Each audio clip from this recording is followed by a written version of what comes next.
Assalamu alaikum, my dear students. I am Adil Mahmood, Head of Department of Mathematics, Ghazali Group College, फालिया। आज हम lecture number 3 को discuss करेंगे। Chapter first है हमारा और एक्सरसाइज 1.1 क्वेश्चन नंबर 4 to 6 जो है ये हम डिस्कस करेंगे। अच्छा जी, question number 4, find domain and range. ये अक्सर एक शॉर्ट क्वेश्चन आ जाता है और वो यही पूछता है कि आप डोमेन और रेंज इसकी बताएं। आपके पास कोई भी फंक्शन गिवन होगा, उस फंक्शन को आपने देखना है कि वो किस नौइयत का फंक्शन है। सबसे पहले आपने देखा कि g of x equal to x minus 5, ये एक लीनियर फंक्शन है। जैसे कि हमने डोमेन और रेंज की लेक्चर नंबर 1 में बहुत डिटेल से बात को डिस्कस किया था, तो सारी की सारी वही चीज़ें हैं। अब मैं यहाँ पे थोड़ा सा बात और क्लियर कर दूँ कि डोमेन को जब फाइंड करते हैं तो हम देखते हैं कोई ऐसा नंबर पुट करने से फंक्शन अनडिफाइन तो नहीं होता। अगर फंक्शन अनडिफाइन हो रहा हो तो हम क्या करते हैं, उसको वहाँ से निगलेक्ट कर देते हैं। यही वजह है कि अब हम इस फंक्शन में अगर देखें कि x की जगह पे कोई भी वैल्यूज़ पुट करें 1 2 3 4 0 सो ऑन कुछ भी पुट करें तो ये फंक्शन अनडिफाइन नहीं होता। सो इसका मतलब है इसकी जो डोमेन है वो क्या हो जाएगी, सेट ऑफ रियल नंबर। यानी कि इसे आप लिख सकते हैं माइनस इन्फिनिटी से प्लस इन्फिनिटी तक। सेट ऑफ रियल नंबर यही होता है ना, माइनस इन्फिनिटी से प्लस इन्फिनिटी। और इसकी रेंज क्या होगी? अब रेंज वो चीज़ होती है जिससे हम आउटपुट हासिल करते हैं। फॉर एग्ज़ाम्पल अगर हम x इक्वल 0 पुट कर देते हैं तो हमारे पास इसकी रेंज क्या आ जाती है, -5 2 3। इसी तरह हम x 1 2 3 4 5 6 आगे पुट करते जाएं तो हमारे पास इसकी रेंज भी आती जाती है। और वो जो जवाब आते हैं वो कहाँ से आते हैं, सेट ऑफ रियल नंबर में से होते हैं। तो इसलिए इस फंक्शन की डोमेन भी सेट ऑफ रियल है और रेंज भी सेट ऑफ रियल नंबर है। उम्मीद है कि आपको इस क्वेश्चन की डोमेन और रेंज फाइंड करनी आ गई है। अब हम क्वेश्चन नंबर 2 की तरफ जाते हैं। हमारे पास है जी ऑफ एक्स इक्वल है x square minus 4 square root. ये क्वेश्चन अगर आप देखें तो स्क्वायर रूट की फॉर्म में है। तो मैंने आपको लेक्चर 1 में ये भी बताया था कि जब हमारे पास क्वेश्चन स्क्वायर रूट की फॉर्म में आ जाए तो तब आपने देखना होता है कि इसमें कम्प्लेक्स नंबर ना बने। जब आपके पास फंक्शन लीनियर होता है तो उसकी डोमेन और रेंज आप याद रखें कि हमेशा रियल नंबर होती है। जब फंक्शन लीनियर होगा तो उसकी डोमेन और रेंज हमेशा क्या होगी, रियल नंबर होगी। जब फंक्शन आपके पास आ जाएगा स्क्वायर रूट की फॉर्म में तो उसकी डोमेन और रेंज फाइंड करने के लिए आपने देखना है कि ये कम्प्लेक्स नंबर ना बने। जैसा यहाँ पे कम्प्लेक्स नंबर की अगर बात करते हैं तो वो होता है जिससे -1 स्क्वायर रूट इक्वल आयोटा, यानी कि आयोटा नंबर नहीं आना चाहिए, कम्प्लेक्स नंबर नहीं बनना चाहिए। अब हम देखें अगर यहाँ पे एक्स स्क्वायर की जगह पे 0 पुट करते हैं तो जवाब क्या आएगा, -4, जो कि कम्प्लेक्स नंबर है जो हमें नहीं चाहिए। अगर यहाँ पे -1 पुट करते हैं तो जवाब क्या आता है, -3, जो कि कम्प्लेक्स नंबर है, ये भी हमें नहीं चाहिए। और इसके बाद आप अगर यहाँ पे 4 पुट करते हैं या 3 पुट करते हैं 2 पुट करते हैं तब भी हमारे पास जो नंबर है वो आपने देखने हैं कि कौन से नंबर बनते हैं, कम्प्लेक्स नंबर हैं या दूसरे नंबर हैं। आप यहाँ पे 2-3 वैल्यूज़ को छोड़कर बाकी कोई भी वैल्यूज़ यहाँ पे पुट करें तो उसका जो जवाब आता है वो पॉजिटिव में आता है। फॉर एग्जांपल मैं यहाँ पे 2 पुट करता हूँ तो 2 का स्क्वायर 4, 4 - 4 0 आ जाएगा। इसके बाद हम अगर 3 पुट करते हैं 3 9 आ जाएगा, 9 में से 4 निकाल दें, बाकी आपके पास पॉजिटिव वैल्यूज़ बचेगी। यानी कि इस एक्स में आपने 1 -1 और 0 को छोड़कर बाकी जो भी वैल्यूज़ पुट करेंगे जवाब क्या आता है, आपके पास रियल नंबर होता है। सो आप इसकी जो रेंज लिख सकते हैं वो 0 से इन्फिनिटी तक लिख सकते हैं, क्योंकि आपके पास जो भी जवाब आता है 0 से लेकर इन्फिनिटी तक उसमें वैल्यूज़ आएगी, यानी कि पॉजिटिव में जवाब आता है इसकी रेंज में। अब हम बात करते हैं इसकी डोमेन कि इस फंक्शन की डोमेन हम कैसे फाइंड करेंगे। हमारे पास जो पीछे फंक्शन है ये g of x equal x square minus 4 under root, इसकी आप डोमेन फाइंड करनी है। तो डोमेन फाइंड करने के लिए जो आपके पास स्क्वायर रूट के अंदर वैल्यूज़ होगी उसको आपने ग्रेटर दैन इक्वल 0 रखना है। क्यों रखना है? क्योंकि इससे ये कम्प्लेक्स नंबर नहीं बनेगा। जैसे ही आप इसे ग्रेटर दैन इक्वल रखेंगे तो x ग्रेटर दैन इक्वल आ जाएगा +-2। अब ये प्लस माइनस वो वैल्यूज़ है जिसको पुट करने से आपका जो फंक्शन है वो क्या इस पुट करेंगे तो आपका फंक्शन जो है वो 0 से स्टार्ट होगा, यानी कि उस फंक्शन में -2 पुट करें या +2 पुट करें तो जवाब हमेशा 0 आएगा। तो इसलिए ये जो वैल्यूज़ हैं इसके अलावा बाकी आप देखें -1, +1 और 0, ये 3 वैल्यूज़ हैं जो कि हमें नहीं चाहिए। बाकी सारी के सारी हमारी डोमेन का हिस्सा बनती हैं। कौन कौन सी वैल्यू नहीं यहाँ पे हमें चाहिए? -1, 0, +1, ये 3 वैल्यूज़ नहीं चाहिए। अब ये क्यों नहीं चाहिए, ये बहुत अहम चीज़ है, इसको आपने समझना है। आप देखें अगर आप यहाँ पे पुट करते हैं 0, इस फंक्शन में अगर आप पुट करते हैं 0 तब भी ये कम्प्लेक्स नंबर बनता है, -1 पुट करें तब भी ये कम्प्लेक्स नंबर बनता है, +1 पुट करें तब भी ये कम्प्लेक्स नंबर बनता है। तो लिहाजा इनको छोड़कर बाकी आपकी सारी की सारी क्या होंगी? डोमेन होगी। अब आपको पता है ये -∞ से +∞ तक जा रहा है सेट ऑफ रियल नंबर, लेकिन हमें कौन से नंबर नहीं चाहिए? -0 और -2 और +2 के दरमियान वाले नंबर नहीं चाहिए हमें। तो लिहाजा इसको हम इस तरीके से लिख सकते हैं कि set of real number set of -2 + 2। इसका मतलब ये बनता है कि रियल नंबर में से -1, 0 और +1 को निकाल कर बाकी सारी आपकी क्या बन जाती है? डोमेन बन जाती है।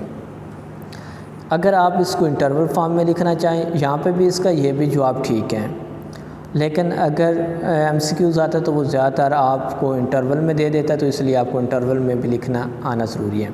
आपको पता है जो सेट ऑफ रियल नंबर होता है वो -∞ से +∞ होता है, तो आपने क्या करना है? -∞ ओपन इंटरवल लगाना है, -2 क्योंकि ये इंक्लूड है। -2 खुद कम्प्लेक्स नंबर नहीं देता, आपने ये बात याद रखनी है, लेकिन इससे पीछे -1 है या 0 है या 1 है वो कम्प्लेक्स नंबर, उसको निकाल देना।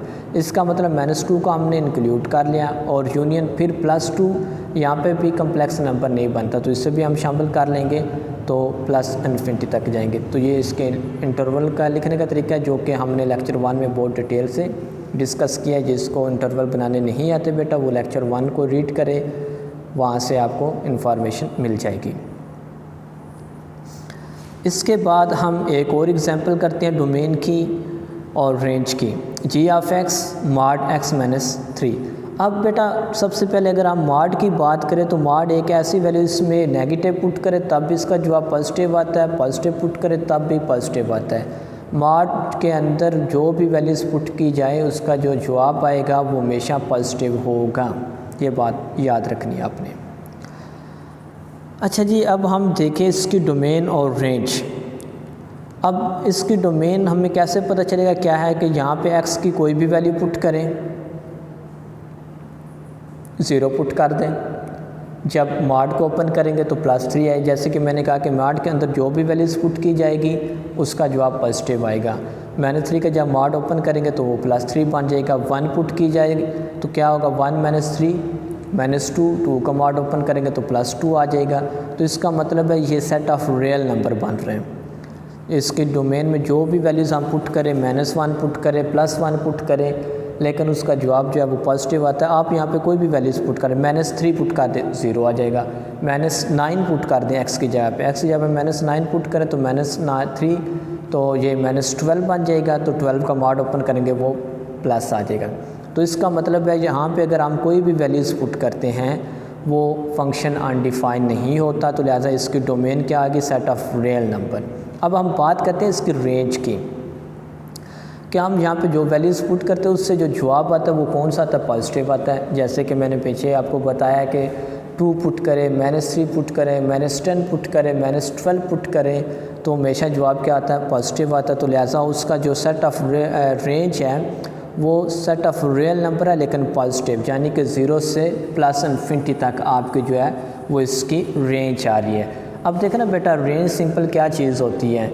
जो चीज़ हम पुट करते हैं उससे जो हमें आउटपुट मिलती है, जो जवाब मिलता है वो हमारी रेंज होती है।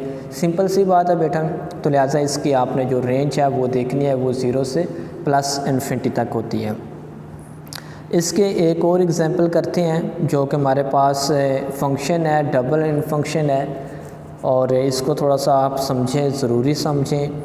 ये इतना अहम तो नहीं है लेकिन फिर भी हमें पता होना चाहिए कि ये डोमेन और रेंज इसकी कैसे फाइंड की जाती हैं। सबसे पहले फंक्शन देखें, जी ऑफ एक्स इक्वल है x + 7 6x + 7 और लेस दैन है इक्वल टू -2 है, और दूसरा फंक्शन है 4 - 3x -2 लेस दैन है x के। ये आपके पास आगे उसने लिमिट्स दी हुई हैं। इसकी डोमेन सिंपल अगर लिखें या रेंज देखें तो वो कैसे आप सॉल्व करेंगे। अब सिंपल यहाँ पे देखें, आपने क्या करना है, इससे ठहरना है -2 तक लेके आना है। लेस दैन x क्या होगा, हमेशा लेस दैन और इक्वल टू -2, यानी कि ये -3 भी हो सकता है, -4 भी हो सकता है, ये सारी इसमें वैल्यूज़ आएंगी। लेकिन नीचे वाले में अगर देखें तो x ग्रेटर दैन होगा, -1 होगा, -2 होगा, सॉरी -1 0 1 2 3 4 ग्रेटर दैन की तरफ वैल्यू जाएगी, और यहाँ पे सारी लेस दैन की तरफ वैल्यूज़ आएंगी। अच्छा जी, अगर हम इस फंक्शन में कोई भी वैल्यूज़ पुट करते हैं -2 -3, क्योंकि x हमेशा i लेस दैन है तो हम पुट कर लेते हैं -1 -2 -3 -4 5 6, कुछ भी वैल्यूज़ पुट करें तो जवाब आप देखेंगे कि वो हमेशा नेगेटिव में आएगा। तो इसका मतलब है ये -∞ से -2 तक आएगा, क्योंकि यहाँ तक उसने आके ब्रेक लगा दी है। उसने कहा है कि ये इससे आगे मूव नहीं करवाना है, x की वैल्यू आगे आप पुट नहीं कर सकते। -2 पुट कर सकते हैं लेकिन -1 नहीं पुट कर सकते, क्योंकि उसने ये कंडीशन लगा दी है यहाँ पे। सो आपने क्या करना, -2 से -∞ तक इसकी वैल्यूज़ सारी की सारी पुट करनी है। तो आप इसके सेट पहला लिख सकते हैं -∞ से -2 तक।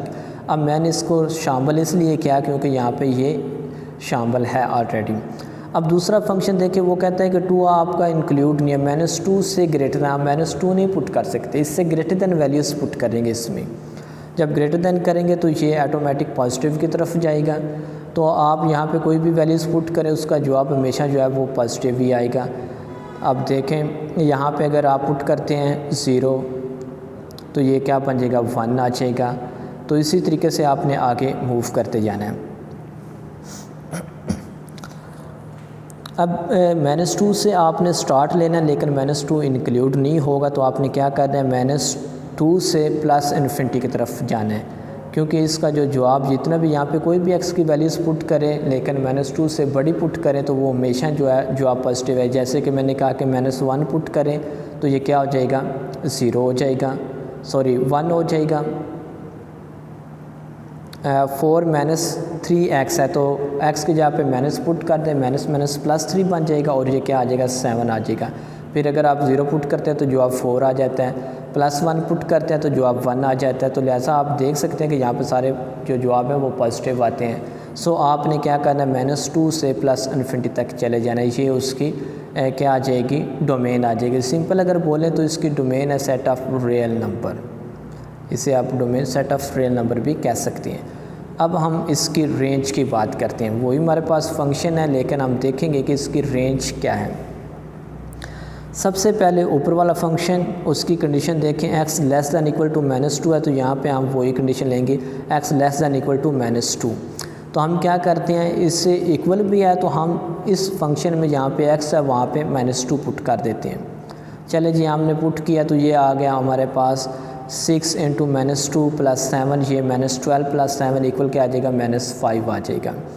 तो आप देख सकते हैं कि -∞ से +5 तक आएगा। अब 5 हमने शामिल क्यों किया इसमें, क्योंकि इसमें x जो 2 है, -2 है, वो less than or equal to है, इसमें शामिल है, तो इसलिए हमने इसे शामिल किया और इसे हमने ओपन इंटरवल में लिख दिया। ओपन इंटरवल का मतलब होता है वो उसमें इंक्लूड नहीं है, ये जो क्लोज फंक्शन होता है उसका मतलब होता है ये इंक्लूड है।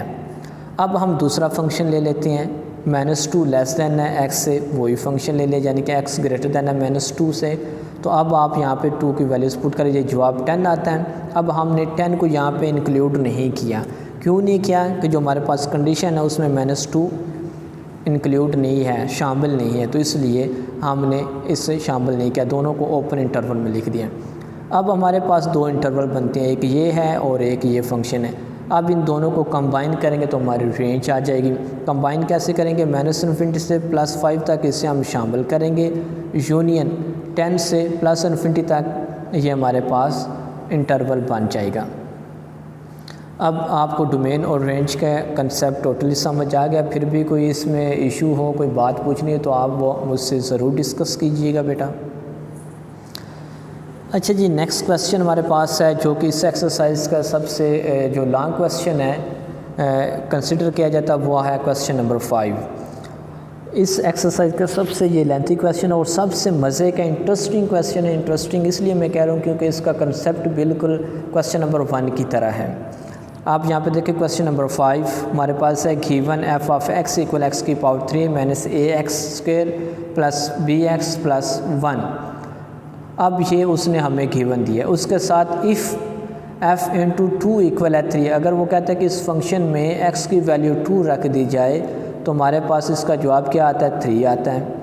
फिर वो कहता है कि अगर इसी फंक्शन में x की वैल्यू -1 पुट कर दी जाए तो उसको सॉल्व करें तो हमारे पास जवाब क्या आता है? 0 आता है। ये उसने हमें दिया हुआ है डाटा। उसके बाद कहता है find the value of a and b। यहाँ पे आपने a और b की जो वैल्यूज़ हैं वो फाइंड करनी है। Given f of x solution हम स्टार्ट करते हैं x² - ax² plus bx plus 1। ये हमारे पास क्वेश्चन है। सबसे पहले हम ले लेते हैं जो कंडीशन उसने गिवन दी है f इंटू 2 इक्वल है -3। तो हम क्या करते हैं, इस फंक्शन में जो हमारे पास गिवन है उस फंक्शन में पुट कर देते हैं x इक्वल 2। जैसे ही हम पुट करेंगे तो हमारे पास ये सॉल्व होके आएगा। अब f इंटू 2 की जगह पे हम इसकी वैल्यू पुट कर सकते हैं -3। तो ये क्या बन जाएगा? 2 की पावर 3 8 आ जाएगा, 2 की पावर 2 4 - a आ जाएगा और प्लस 2b और प्लस 1 आ जाएगा। अब इनको थोड़ा सिंप्लीफाई करें तो हमारे पास इक्वेशन 1 बन जाती है 2a - b इक्वल है 6 के। सेम वही अमल अब हम इधर दोहराएंगे। यहाँ पे हमारे पास f इंटू -1 इक्वल 0 है तो आप इसे पुट कर देंगे इसी फंक्शन में। यहाँ पे x है वहाँ पे -1 पुट करें। जैसे हमने -1 पुट किया तो ये हमारे पास बन जाएगा -1 की पावर क्यूब -a इंटू -1 की स्क्वायर और प्लस b इंटू -1 प्लस 1 आ जाएगा। अब f इंटू -1 ये किसके इक्वल है? 0 के। इसकी जगह पे आप 0 पुट कर दें। बाकी आपके पास -1 की पावर 3 -1 आ जाएगा और ये प्लस का 1 आ जाएगा प्लस a और सॉरी -1 का स्क्वायर प्लस हो जाएगा -a आ जाएगा और साथ ही -b आ जाएगा। यहाँ पे आप 1 1 कट हो जाएंगे तो a - b इक्वल 0 आएगा और इनकी अगर आप इसमें से कॉमन ले लेते हैं तो a प्लस b इक्वल 0 आ गया। ये इक्वेशन नंबर 2 बन जाएगी। अब आपने क्या करना है, इक्वेशन 1 और इक्वेशन 2 दोनों को आपने ऐड कर देना। ये हमने ऐड कर दिया। यहाँ पे देखें b से कैंसिल हो जाता है तो 2a plus a equal 3a आ जाए इक्वल 6 आ जाएगा, a इक्वल आ जाएगा 2। अब a की वैल्यू किसी एक इक्वेशन में पुट कर दे तो b आपके पास आ जाएगा -2। अब हम नेक्स्ट क्वेश्चन की तरफ आते हैं। क्वेश्चन नंबर ये 6 है और बहुत अहम क्वेश्चन है, बिल्कुल इजी है। इसके कंसेप्ट आप थोड़े से समझें, अगर स्टेटमेंट को आपको समझ आ जाएगी तो ये क्वेश्चन सॉल्व करना आपके लिए बहुत आसान हो जाएगा। यहाँ पे अगर देखिए a stone false height from 6 centimetre, यहाँ पे cm आपने लिखना था, ये om लिखा गया तो आप ठीक कर लें 6 सेंटीमीटर ऑन द ग्राउंड। क्या है कि आपके पास एक पत्थर है, वो आप ऊपर से फेंकते हैं और वो उसकी हाइट जो है वो 6 सेंटीमीटर है। आगे कहते हैं कि दी हाइट आफ्टर x सेकंड, अगर वो x सेकंड के बाद यानी कि उसकी हाइट x सेकंड के बाद आप बताएं कि वो कितनी हो जाएगी। आपने बताना है x सेकंड के बाद वो फंक्शन ये बन जाता है या इतनी उसकी हाइट रह जाती है, यानी कि h height into x equal आ गया 40 - 10x²। ये आपके पास क्वेश्चन है। अब इस क्वेश्चन में कहता है कि अगर आपके पास x की वैल्यू को चेंज करें तो आपने बताना है कि उसकी हाइट में क्या फ़र्क पड़ता है, उसकी टाइमिंग में क्या फ़र्क पड़ता है। ये चीज़ उसने डिस्कस की है। यहाँ तक उसने हमें डाटा गिवन दे दिया है कि आपके पास हाइट कितनी है, 6 सेंटीमीटर है। कब 6 सेंटीमीटर? दी हाइट आफ्टर x सेकंड के बाद आपके पास वो ये फंक्शन बनाता है। अब आपने इसमें फाइंड क्या करना है, what is the height of the stone when x equal है 1 सेकंड। अगर x की जगह पे आप 1 सेकंड पुट करते हैं तो आपने बताना है कि आप उसकी हाइट कितनी है, यानी कि इस फंक्शन में आपने बताना है कि इसकी हाइट कितनी बनेगी। तो देखते हैं, हमारे पास गिवन ये है और हमने फाइंड करना है h इंटू 1 इक्वल, हम फाइंड करेंगे ना इसके x सेकंड, यहाँ पे x है वहाँ पे इस फंक्शन में 1 पुट कर देंगे। जैसे हम 1 पुट करेंगे h इंटू 1 इक्वल आ जाएगा 40 माइनस 10 इंटू 1 का स्क्वायर, और इसका स्क्वायर ओपन करें तो ये क्या आ जाएगा 40 माइनस 10 और ये 30 सेंटीमीटर आ जाएगा। तो इसकी हाइट कितनी बन जाएगी बेटा अगर 1 सेकंड के बाद 30 सेंटीमीटर। इसी तरह अगर आपके पास क्वेश्चन आ जाता है फाइंड, आपने हाइट स्टोन की आपने हाइट फाइंड करनी है, कब फाइंड करनी है, x इक्वल जब हो 1.5, तो आपने सिंपल क्या करना है, इसी फंक्शन में यहाँ पे x है वहाँ पे इसकी वैल्यूज़ क्या पुट कर देने 1.5, तो आपका सोल्यूशन आ जाएगा। और अगर वो कहता है कि x इक्वल 1.7, तब आपने क्या करना है, इसी में x की जगह पे वैल्यूज़ पुट कर देने 1.5, उससे सॉल्व करेंगे तो आपके पास उसका जवाब आ जाएगा। ये वाले दोनों पार्ट्स आपने खुद करने, एक मैंने सॉल्व कर दिया है ये, बाकी ये वाला और ये सी पार्ट बी और सी पार्ट आपने खुद सॉल्व करने। अब इसके दूसरे अगर देखें तो वो कहता है कि when does the stone strike the ground, अगर आपके पास जो पत्थर है वो ग्राउंड को टच कर रहा है तो अब आपने बताना है कि क्या कितने टाइम में वो टच करेगा। अगर वो वहाँ पे टच कर रहा है तो इसका मतलब ये बनता है कि आपकी जो हाइट है वो ज़ीरो हो गई है। साफ सी बात है, जब आप एक बाल उठाते हैं और ज़मीन पर फेंक देते हैं, वो ज़मीन को जब टच करेगा तो उसकी हाइट कितनी होगी, ज़ीरो हो जाएगी। तो इसका सेकंड पार्ट देखें, हमारे पास ये फंक्शन गिवन है, जब स्टोन जो है वो ग्राउंड को टच करेगा तो हाइट उसकी ज़ीरो रह जाएगी। आपने क्या करना है, इसी फंक्शन में जहाँ पे x है वहाँ पे ज़ीरो पुट कर दें, इसे सॉल्व करें। तो जैसे ही आप ज़ीरो पुट करेंगे तो 40 minus 10 x square equal h of x equal zero आ जाएगा, और 40 को दूसरी तरफ ले जाएं तो ये आपके पास 10x इक्वल 40 आ जाएगा, और x 10 को दोनों साइड पे डिवाइड करें तो एक्स स्क्वायर इक्वल 4 आ जाएगा, और इसका स्क्वायर रूट लेंगे तो x इक्वल प्लस माइनस 1 आ जाए, x इक्वल प्लस 1 और x इक्वल नहीं आएगा -2 के। क्यों नहीं आएगा, क्योंकि हाइट कभी भी नेगेटिव नहीं होती। सो इसका जो जवाब है वो आपके पास आफ्टर 2 सेकंड के बाद वो ज़मीन के साथ टच हो जाएगा। आज बेटा ये हमारे क्वेश्चन नंबर 6 जो हैं यहाँ तक कंप्लीट हो चुका है। तो इंशाल्लाह नेक्स्ट लेक्चर में आगे वाले क्वेश्चन डिस्कस करेंगे। तब तक अपना ख्याल रखिएगा। अल्लाह हाफिज़।